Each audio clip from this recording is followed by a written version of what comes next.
Hey everyone, Canada is one of only a few nations in the world with no legal restrictions on abortion, while accessibility and price varies between provinces and territories. The Criminal Code of Canada first became enacted in 1892. It was based on a Royal Commission report by Sir James Stephen and prohibited abortion along with the distribution, sale, and advertising of contraceptives. In 1969, Pierre Trudeau's government decriminalized contraception and allowed abortions to happen in a hospital if a committee of doctors decided that a pregnancy may endanger the mother's life or health. The same year, abortion activist Dr. Henry Morgentaler opened a fertility clinic in Montreal, later being raided a year after. His activism was supported by 35 women in 1970 who chained themselves to the parliamentary gallery in the House of Commons, closing Parliament for the first time ever in its history. In the following years, Dr. Morgentaler would spend jail time and have years of legal issues, and even attempted to overturn the nation's abortion law in the infamous case Morgentaler et al. Versus Her Majesty the Queen. The court stated, the decision whether or not to terminate a pregnancy is essentially a moral decision, and in a free and democratic society, the conscience of the individual must be paramount to that of the state.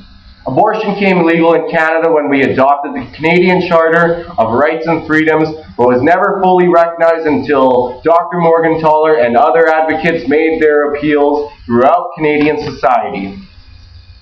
The cost for an abortion should be covered by the provincial and national governments. Along with this expense, there should be readily available counseling, as this procedure can bring distress and create an emotional burden. Throughout the years, family planning, education, and contraceptive services has increased and should continue to be offered to all people in all areas of Canada. We should also continue pulling the public to ensure the attitudes towards abortion are not contradicting any policies we have in place. Currently, Nunavut is the only jurisdiction in Canada that does not have a fertility clinic. I am naturally in favor of pressuring the provincial and federal governments to get on this issue and provide its people with a clinic so they do not have to travel great distances in this great nation to make that choice that is legal and that choice that is a free one. We celebrated Dr. Morgentaler's activism when he received the Order of Canada on Canada Day in 2008. There are others we should recognize in this movement as well, like the 35 women who peacefully protested. I can only attempt to understand what hopes we may have tomorrow or in the future if we did not give the woman, with all her support network of friends and family, a choice in her life's aspiration.